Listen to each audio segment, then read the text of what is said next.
But I can remember some times on the beach and actually it was Gidney Harbor where I was camping. First I went in and set up camp and was so excited about going fishing. I spent the next 3 days out getting the boat ready, getting gear ready, and fishing. And about the 4th day I was going to get out early to get everything going, and rolled out of my sleeping bag, put my hand out, and there was water in my tent. And the water was about 6 inches deep, and I had put my tent a little close to the tide line and didn't realize it, so I spent most of the day dragging everything up out of the water and moving further up the beach so that the next day I could get out. But yeah, there were some tough times there sometimes, especially when you got water in your boots. That was tough, because usually they didn't dry out for about a week or so. Harbor master back then told me about a boat for sale, a 33-foot double ender. And I went and looked at it, and it looked great to me. And it was that I wasn't able to really see through the layers of paint. But the price was right. So I ended up buying it for $3,000. And it was built in 1918 and never rebuilt. And for instance, the frames, the ribs, were, I always describe them as vestigial. You could see where they used to be. But fishing was a pretty scary thing then. Any kind of a journey, anything to do with the boat was pretty... I knew nothing, and I didn't really know anyone that knew much more. And I didn't know enough even to follow other boats. So everybody turned, but I didn't. The pole's bent, and I was very fatalistic. I just stand there and think, oh no, and I look out and the pole was everything broke off. But in the midst of recovering all that broken gear, I remember I caught a king salmon about 10 inches long, which I thought was so cool because it looked just like I imagined a big one would look. And one of the snubbers was pointed off to the side. And I thought, huh. I looked down, and there was about a 22-pound king with a superior. He did a superior, and probably the only spoon I had with a hook on properly. And I never saw such a sight. You know, I still remember how excited I was about that. And I finally flailed around and got him aboard. I put the line down, and a couple minutes later I got another about a 13-pounder. And I got to the sunset, and I cranked up the gear, and I headed into Salisbury, and I just had a really great feeling that I found my occupation. I was hooked. And that Bob Bob, I forgot his last name, but he had the Nerona then. I don't know if you remember him, the red hair. Mm-hmm. Anyway, he bought the 2 fish, and the king was a white, but I got the red price. And that was a medium, and I think it was $67 or something. That was my first day, and things got a little better.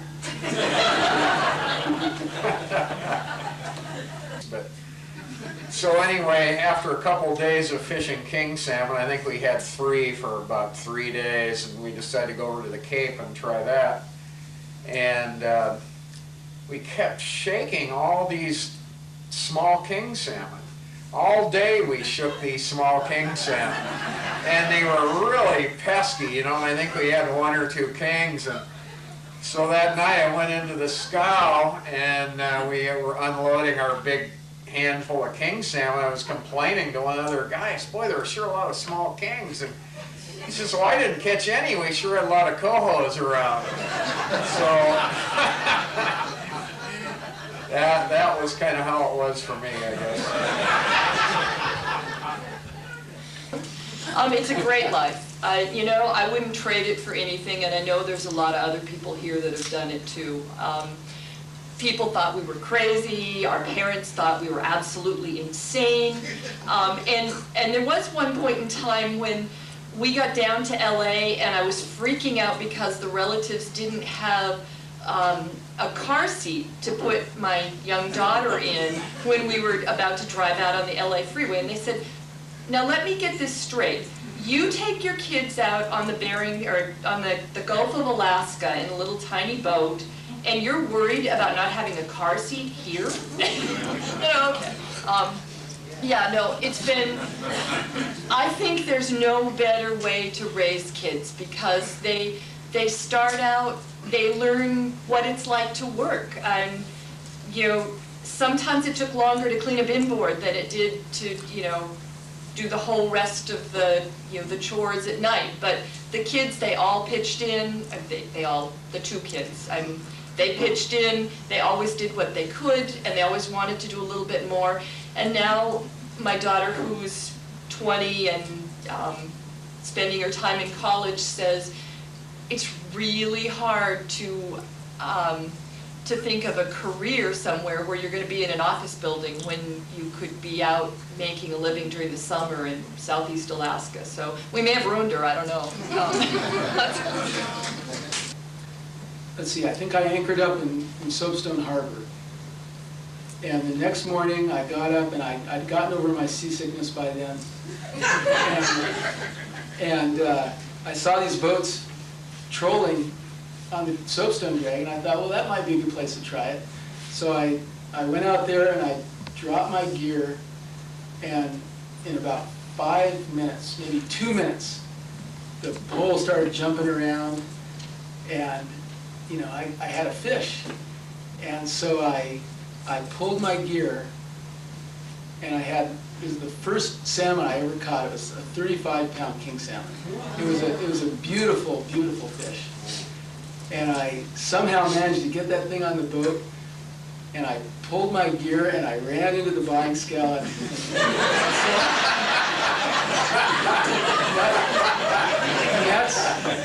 that was my first day fishing. I was hand trolling very early in the morning, and ended up having a tremendous strike, and it just shook the whole skiff. And to the point where it broke the tag line, it broke the pole, and it almost rolled the boat over because it was so big. And there were two of us in the skiff, and we immediately went to the opposite side of the skiff, pretty upset about what was going on. But I turned the engine around and started following it, and it pulled us a long ways. The fish would go off to one side, and I'd have to see the line and then go off to one side. Finally, we got the hand dirty so that we cranked it up to the boat, and we had a shark that was about 14 feet long. And we ended up running the boat straight up on the beach and then pulling the shark up then. And we did have some shark steaks that were very good. And I had one line left, and here comes a skiff. And it's a Saturday or Sunday, any weekend anyway. And the guy on the skiff was an enforcement guy who had been out sport fishing. And he said, well, I'm going to have to write you a ticket. You're in violation, blah, blah, blah. And I said, well, you know, I'm completely frustrated because I can't get my gear back. And, I mean, we're actually, you know, we had worn out the belt and things were smoking, and, you know, we were really trying to pull it in by hand with the vice grips and the whole thing. And, I mean, I wasn't really fishing.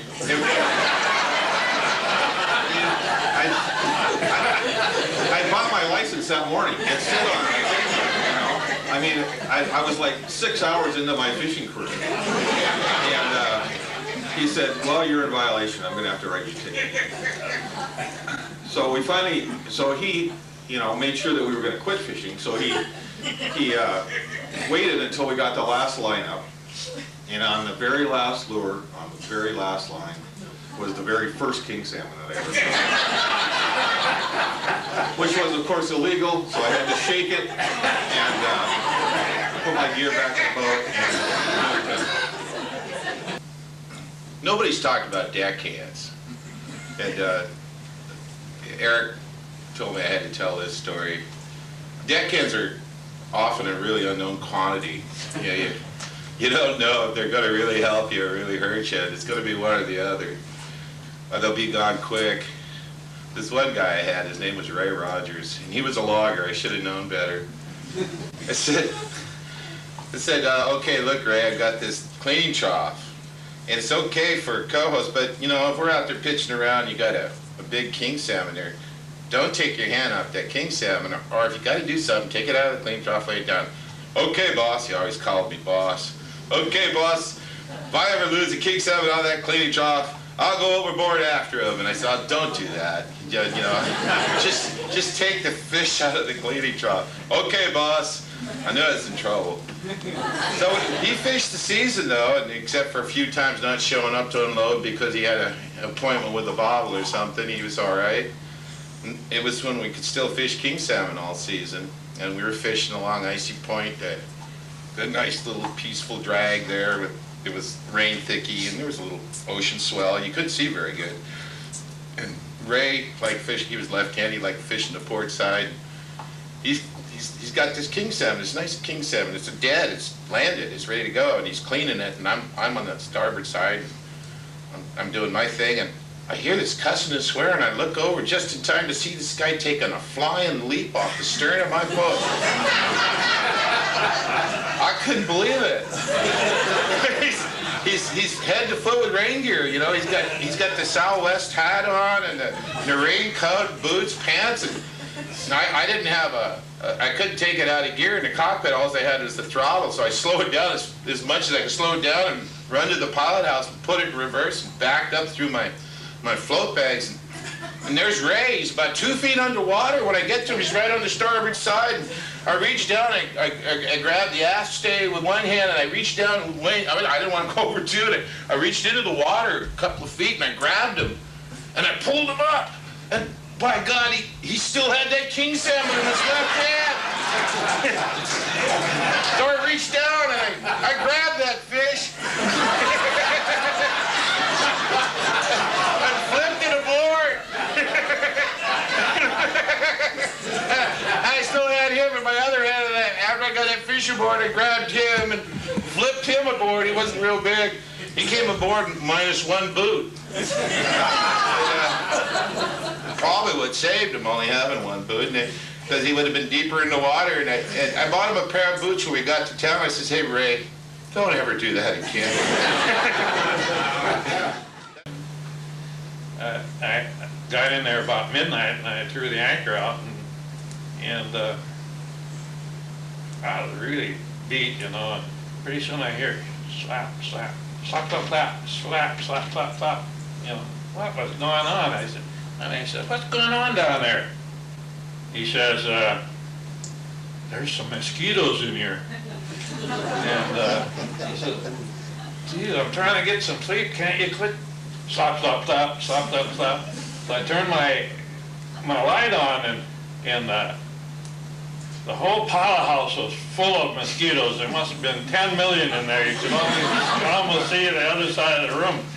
But anyway, so I went and started the engine up, and the only thing I had, you know, was that their Clorox spray. You know, I run across the islands, you know, and anchored up there. It took me 3 hours to kill all the mosquitoes in my pilot house. It took me about an hour and a half to shovel them over in the morning. But that's a bite, you know.